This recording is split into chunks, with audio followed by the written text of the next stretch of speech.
अस्सलाम वालेकुम दोस्तों, आज 14 मई है। तुर्की में तो इलेक्शंस हो रहे हैं।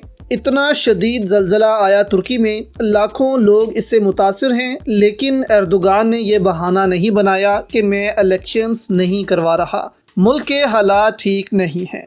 बल्कि एर्दोगान ने तो खुद इलेक्शन अनाउंस किए मुल्क में, लेकिन 14 मई को आज ही के दिन पंजाब में भी इलेक्शंस होने थे, लेकिन पीडीएम और एस्टेब्लिशमेंट मिलकर इसको रोक रहे हैं। वो इसलिए क्योंकि इनको मालूम है कि इमरान खान 2/3 अक्सरियत ले जाएगा। खैर, तुर्की में इलेक्शंस हो रहे हैं। इस वक्त 50-50 बताया जा रहा है कि एर्दोगान जीत भी सकते हैं और हार भी सकते हैं। बात करते हैं, अगर एर्दोगान आज का इलेक्शन हार जाते हैं तो क्या 2023 का मंसूबा जो एर्दोगान ने बनाया था, मक्का और मदीना के हवाले से जो एक थ्योरी सामने आती है, क्या सब ख़त्म हो जाएगा, खिलाफत फिर से नहीं आएगी? और अगर एर्दोगान के अलावा अपोजिशन की जानिब से खड़े किए गए उम्मीदवार कमाल आ गए तो क्या होगा? क्या इमरान खान के आने से पहले मुस्लिम यूनिटी को ख़त्म किया जा सकता है? ये भी आपके सामने रखेंगे। अब देखें, ये विजुअल्स आप देख सकते हैं। एर्दोगान आज वोट डालने गए हैं अपना, 7 बच्चों से उन्होंने मुलाकात भी की और उनमें रकम भी तकसीम की बच्चों की खुशी के लिए।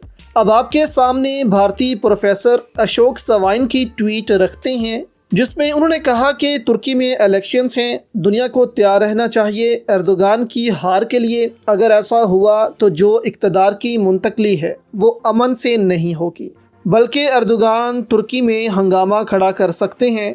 जैसे कि आप कह सकते हैं कि ट्रंप जब हारे थे तो ट्रंप ने अमेरिका में हंगामा खड़ा कर दिया था और अपने लोगों के साथ मिलकर हमला भी कर दिया था वाइट हाउस में।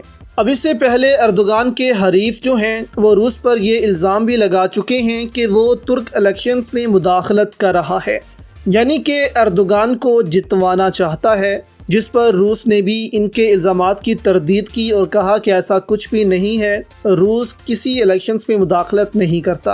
अब अगर एर्दोगान यहाँ पर हार जाते हैं तो यहाँ पर ऐसा लगता है कि इस दफ़ा जो भी हारेगा वो कहीं ना कहीं धांधली का इल्ज़ाम तो ज़रूर लगाने वाला है। अब अगर एर्दोगान यहाँ पर हारते हैं तो क्या होगा? देखिए, तुर्की के हवाले से मुआहिदा लोज़ान को लेकर बहुत थ्योरीज हैं कि 2023 के ख़त्म होते ही यह मुआहिदा भी ख़त्म हो जाएगा। इसके बाद तुर्की खिलाफत की तरफ फिर से बढ़ सकता है और बासफोरस कनाल पर टैक्स आयद कर सकता है।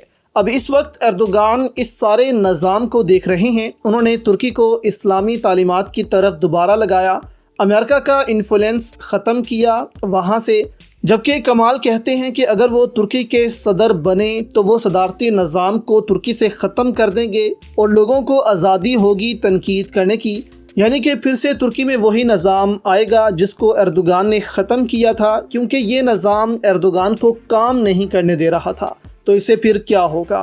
तुर्क एस्टेब्लिशमेंट फिर से तुर्की में मजबूत होना शुरू हो जाएगी और मिलिट्री एस्टेब्लिशमेंट के ज़रिए अमेरिका फिर से तुर्की में मुदाखलत शुरू कर देगा, जिससे साफ है कि फिर मुस्लिम इत्तेहाद खिलाफत की बातें फिर तुर्की में नहीं होंगी और फिर से तुर्की को एक सेकुलर मुल्क बना दिया जाएगा।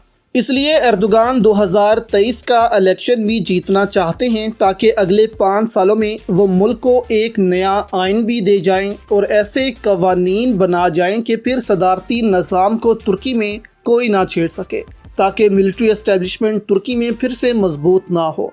और मक्का और मदीना के वापस लेने की बातें भी होती हैं, जो कि बहुत मुश्किल है, लेकिन अगर फिर भी कोई उम्मीद 10-20% भी अगर किसी को है तो वो तुर्की में अगर इक़्तिदार चेंज हुआ तो वो भी ख़त्म हो जाएगी। अब एक नुकसान ये भी होगा कि मुस्लिम यूनिटी को भी धचका लगेगा।